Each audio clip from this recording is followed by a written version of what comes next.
Virus కేసులు ఇండియాలో enter అయి చాప కింద నీరులా విస్తరిస్తోంది. జనవరి 6వ తేదీన చెన్నై, బెంగళూరులో ఇద్దరేసి చెప్పున అహ్మదాబాద్లో ఒకరికి వైరస్ నిర్ధారణ కాగా తాజాగా మహారాష్ట్రలో 2 హెచ్ఎంపీవీ వైరస్ కేసులు నమోదయ్యాయి. నాగ్పూర్లో 2 చిన్నారులకు పాజిటివ్ నిర్ధారణ అయింది. 7, 13 ఏళ్ల చిన్నారులకు హెచ్ఎంపీవీ వైరస్ పాజిటివ్ వచ్చినట్లు అధికారులు వెల్లడించారు.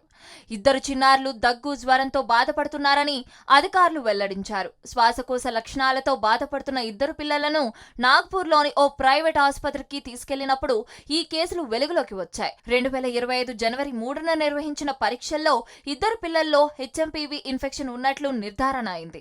ప్రస్తుతం వారి ఆరోగ్య పరిస్థితి నిలకడగా ఉందని తెలుస్తోంది.